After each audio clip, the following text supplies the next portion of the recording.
Saturday night was such an unforgettable night. And no, not for the reasons that most people enjoy Saturday night. You know what? Why don't I just tell you about it? My uncle once asked me if I thought that people these days were generally more merciful than they used to be in the past. So I said, yeah, I guess so. He said, let me tell you what the Prophet of Mercy was like 1400 years ago. There are many stories and sayings that reflect the unprecedented mercy of the Prophet, peace be upon him. And it wasn't even limited to the human race.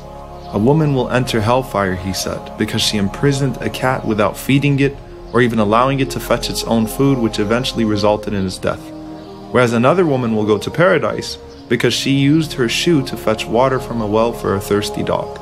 The Prophet commanded that no animal be tortured or overburdened, while assuring us that no act of kindness towards them would go unrewarded in the hereafter.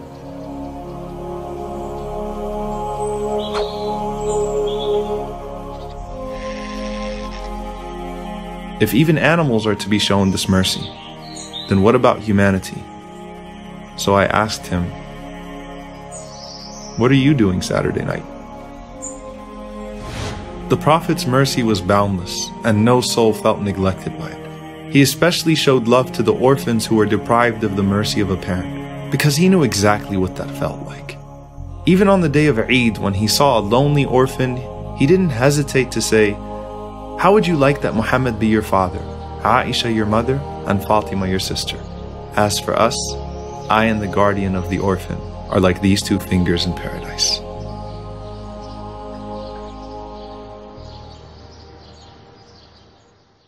In today's world, blue-collar workers tend to be highly exploited. They're paid very little, yet reprimanded harshly. No regard is shown for their age or dignity. Whereas if you read about the Prophet, peace be upon him, you find that even those that were sent to him to serve him as children were in awe of his mercy. Anas ibn Malik, who was sent by his mother, said, I served the Prophet, peace be upon him, for 7 years, and I don't remember him ever reprimanding me or saying, why did you do this? Or why didn't you do this? And I've never seen a man with a higher standard of character. He demanded that even the lowest members of society be treated with honor, and in fact didn't allow them to be cruel to themselves. As Zahir says, when I belittled myself by saying even if I was a slave, no one would want me, the Prophet smiled at me and said, but you are priceless in the sight of God. So I asked him, what are you doing Saturday night? From the mercy that Anas said he witnessed from the Prophet was his mercy to a poor man who came and pulled the Prophet's garment so violently that he was suffocating him, and left marks on his neck demanding, give me from what Allah gave you. So the Prophet smiled and gave him the garment and more. So if this is how he was with a man with bad manners, then what about the one who sits quietly waiting for help or asks politely? So I asked him, what are you doing Saturday night? So about Saturday night. You know, Saturday night's a pretty cool night for young people. Some go out to the movies, some go out to eat, some just hang out with friends, some do some not so halal things. But for me, I decided that this Saturday night would be different.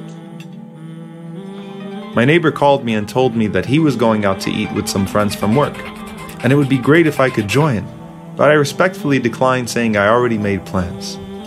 It was a magical night for them, and for me as well.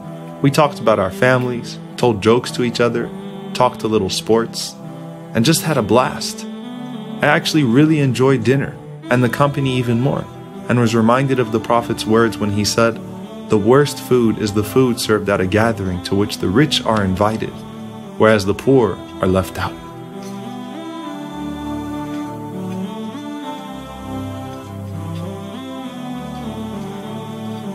Typically, we're nice to people who can benefit us in some way. That's what makes the Prophet, peace be upon him, so amazing. He loved and cared for even the most downtrodden members of society, and encouraged us to do so as well. وَمَا أَرْسَلْنَاكَ إِلَّا رَحْمَةً لِلْعَالَمِينَ. No human, Muslim, non-Muslim, no creature that ever encountered you was deprived of your mercy. It didn't matter if they were weak or poor or looked down upon by others. You would smile at them and give them reason to smile as well. Rasulullah, the example which you left behind is of the greatest mercies. Ya Rahman, do not deprive us of Rahmah, and raise us with the one whom you sent as a Rahmah.